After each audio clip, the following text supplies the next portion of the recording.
Hello, my name is David Shaman. I'm with B-SPAN, the World Bank's webcasting station for development. I'm with Chris Neal, the Senior External Affairs Officer for the Development Economics Vice Presidency of the World Bank. And we're talking to Francois Bourguignon, the new Chief Economist of the World Bank and Vice President of Development Economics. India has been the venue of several major development dialogues in the last month, including the World Social Forum in Mumbai and the Global Development Network in New Delhi, where you spoke recently. You recently went on mission to India. Can you tell us the purpose of your trip? India is a large country, not only by its population, but also by its influence and its role in the developing world.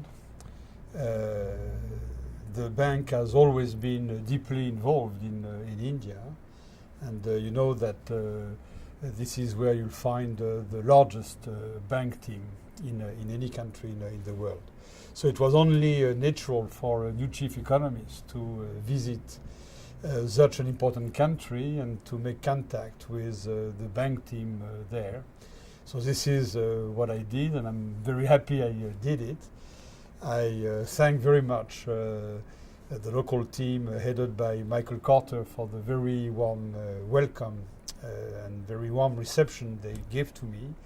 And based on this, I'm very confident that we'll have a very fruitful collaboration in the future, and that the local team will be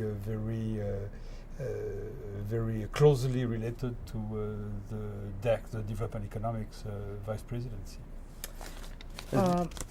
India's economic growth is expected to reach 8% this year. What impact is that having on poverty reduction, as far as you know it? And is the bank's view of the development prospects fully in sync with the government's? And how does that compare with some of the academic groups that you met with? This issue you are mentioning is, as a matter of fact, a very important issue in India today.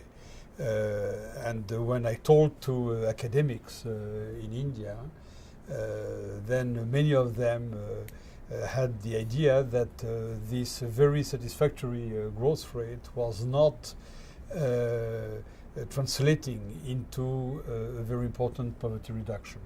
I think that indeed there is a debate because the actual figures are not totally clear, but I don't think that there is any doubt that this very vigorous pace of growth has resulted in poverty reduction. So the problem is to know how. And there are differences in estimates. Some people believe that the impact has been substantial, but sizable, and some other people found that it has been less than what could be expected. And unfortunately, there have been statistical problems which make it difficult to give a definite answer to this question. But again, I mean, I don't think that there is any big debate on the principle that poverty has been reduced. Francois, in your speech or your presentation to the Indian Council for Research into International Economic Relations, you talked about what you call the poverty, inequality, growth triangle. I wonder if you could explain that briefly and talk a little bit about what relevance you see that having for India's development. Yes, I mean, this is directly linked to the point we were discussing before, I mean, the impact of the 8% growth rate. I mean, what I tried to explain in that lecture was that there was a very simple arithmetic relationship between, on the one hand, the rate of growth of an economy, on the other hand, the evolution of inequality in that economy. And if there is no change in inequality, then we may expect the rate of growth of the economy to translate into a sizable change in poverty. But if at the same time there is growth, if at the same time inequality is increasing, then the impact on growth will be very much reduced. And the point I try to make with Indian academics in this talk was essentially that today inequality does not seem to be too much of an issue in India because it is relatively low by international standards, but it may increase. And if it does, then this is possibly reducing potentially the impact of growth on poverty. Now, this is not impossible. I mean, we know countries where this happened, and I recently visited another country, another big country where this happened, which is China, where, as everybody knows, the rate of growth has been extremely fast, where there has been certainly a very important poverty reduction, but where inequality has increased quite substantially over the years, so that we know today that poverty has been going down, but by much less than it could have been possible without this increase in inequality. So my talk was really to make people aware of that important relationship between growth and poverty that goes through the change in the distribution of income or of economic resources. Mm-hmm. I wonder if you could tell us a little bit, what part of what you were doing while you were in India was to attend and participate in the Global Development Network meetings that were held in New Delhi. What did you do there, and what was that all about? I mean, the Global Development Network is a very interesting organization, which is a kind of network of networks, which is federating networks of researchers in developing regions. So there is a network of researchers in Africa called the ARC. There is a network in Latin America, which is Latin American Economic Association, LACEA. There is another network in Russia or in ECA countries. And the GDN is simply federating that together with networks in developed countries. And every year there is this World Congress, which focuses on a specific topic. The topic this year was understanding reforms, which is certainly a topic of importance for anybody interested in development. The role of the bank in this organization, which is a young organization, which was founded, if I remember well, in 98 or 99, the role of the bank since the founding of that organization has been quite substantial. First, the bank is contributing for a substantial part of the funds used by that organization, and the bank has also been supporting GDN intellectually by providing some advice on research topics, by providing peer reviewers of local research networks. In New Delhi, for example, for this Congress, there were, I didn't count the number of people of the bank, but Gobin Nankani was there, Shanta Devarajan was there. There was a session presenting the new WDR on investment climate, and Warwick Smith was there. So the bank has always been extremely present in this organization, which is really essential because this is probably the most obvious instrument for capacity building in research in developing areas. And this is the reason why it is so important and the reason why the bank is behind it. Just to backtrack to the previous issue about inequality in India, I wanted to ask you, during the bank's annual meetings in Dubai, you had said strong redistributional policies aimed at reducing inequality are not called for at this time in India. Do you still feel that way? I still feel that way, but with some provisos. First, it is true that strong redistribution policies are not in order, but social development policies are in order to make sure that precisely nobody is left aside in the growth process, which has started a couple of years ago, which has accelerated a couple of years ago in India. If we want the scheduled classes, if we want women to be a part of this process, it is important to empower them. And although this may not be called redistribution, this is a way of making sure that, as I was saying before, inequality will not increase too much with the development or with the growth process. And I could see during my visit in India that indeed a lot of activity, a lot of programs were being implemented with this objective. So there is redistribution, but probably the Indian government or even the state governments have been wise enough to see this danger, and they took some action in order to eliminate this danger. Now, this being said, it may be the case that in the years to come, inequality will increase because the middle class, for example, will gain more than the rural population. The urban rural, middle class will gain much more in the growth process, in which case more conventional redistribution might become necessary at some stage. So I'm qualifying a little the statement I had in Dubai, saying that indeed redistribution may not be, or conventional redistribution may not be the most urgent thing today in India, but some of it is already taking place under the form of the social development programs, and maybe more formal redistribution will be called for in the future if indeed inequality is increasing. Much of the 8% growth that is taking place, according to the Indian government, is happening in the service sector, and there's a sense of a real dichotomy of fortunes, with a lot of folks becoming well off, but rural populations still very poor. Is there truth to that? Should the bank be focusing on rural poverty in India more?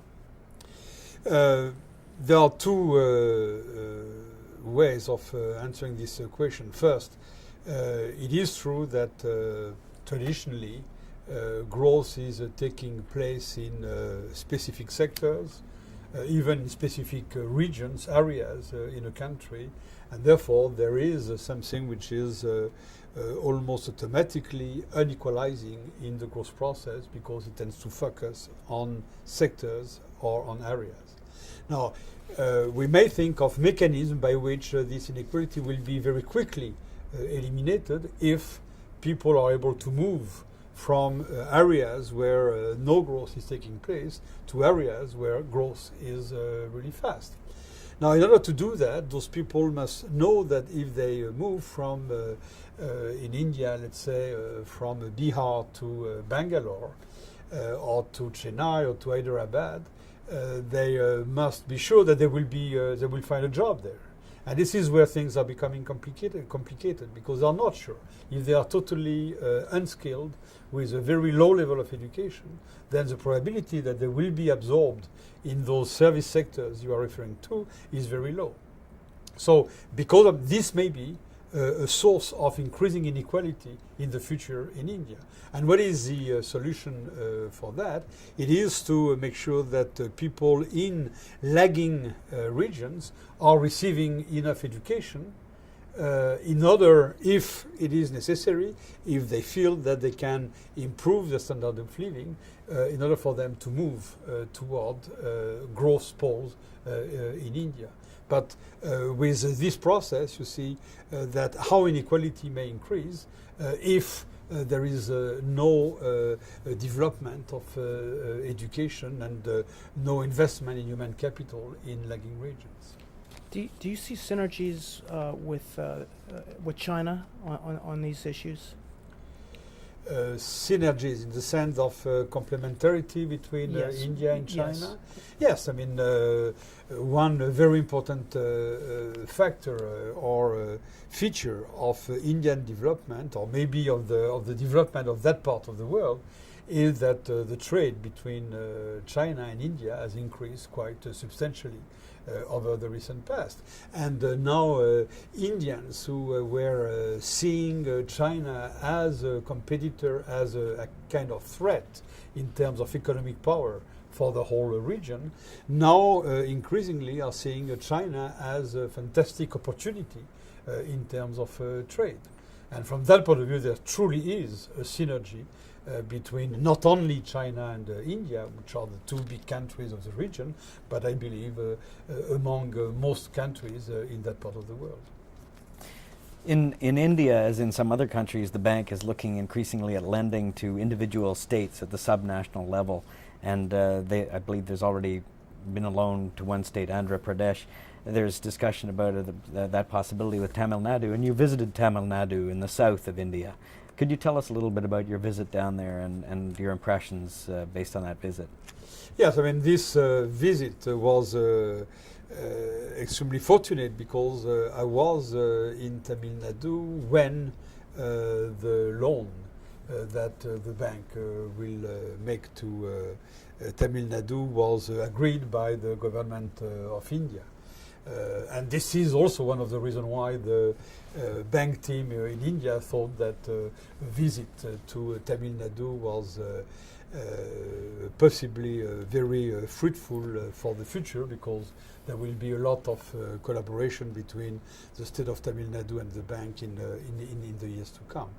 Now, Tamil Nadu is a very interesting state which shares with some other southern states in India, in particular Kerala, but also Karnataka, some very advanced features in social development.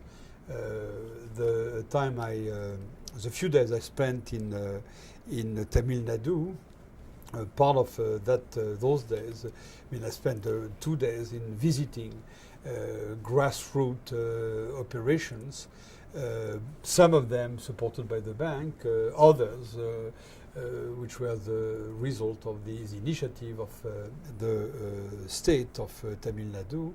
And I was extremely impressed by the commitment of the government of that state to empower women, to bring water to those villages in an area where traditionally water is a problem, to invest in the nutrition of the children, not only with midday lunches in school, which have been going on for now almost 20 years. I mean, from that point of view, Tamil Nadu was a pilot state and very innovative state on the social front for a long time. But now they have the same kind of program for preschool children, and I visited such a program. And this was extremely impressive and interesting. And what I think is interesting in the experience of Tamil Nadu, which is not the poorest state of India, but is a poor state because India in general is not a rich country. What is really very impressive is the fact that you have so much emphasis on social goals in that state. And this emphasis on the social programs is resulting in outcomes which are very visible. I mean, the life expectancy is higher than in other states. School attainment is better. Health attainments, achievements among kids are much better, and you can see it. And I think this is very encouraging. And what is still more impressive is the fact that this is a state which grew rather quickly lately, and which is developing at the same time as those social programs an improvement in the investment climate, which is quite visible too. We visited a building which was opened a few years ago to receive foreign companies in the IT sector. This building was filled by those companies in less than 12 months. Doing extremely well. Now the state is starting to build another kind of a park of this type. So what is really quite impressive when you are in Tamil Nadu is that you have the feeling that the development strategy that the bank is recommending or has been recommending for some time, which is investment climate on the one hand, empowerment on the other, is followed in a very, very strict way. And it seems to be working.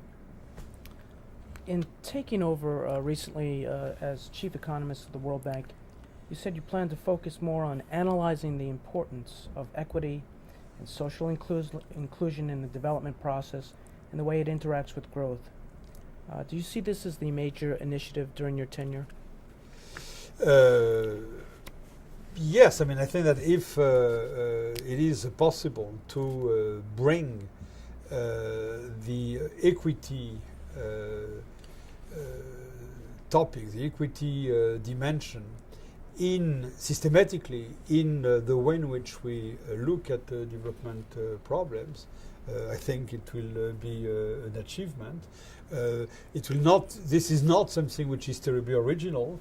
Many people in the bank are already convinced that this needs to be done, but because it is difficult to take into account all those distributional features of policy, of a specific development program. This is not something which was at the center of the analysis until now. But it happened that over the last few years or in the last decade or so, we made a lot of progresses in the way in which we can handle equity issues together with standard economic analysis. We can now rely on much better data sets. We can rely on much more rigorous evaluations of projects and policies. And something that many people had in mind as being an essential feature of development now can be taken into account effectively in the way in which we think about development. So I'm remaining convinced. I'm still convinced that this is what is to be done, and I will continue with this idea in mind. Well, thank you very much, Chief Economist Francois Bourguignon, Chris Neal, and from Dave Shaman from B-Span. Thank you very much for joining in. Thank you very much.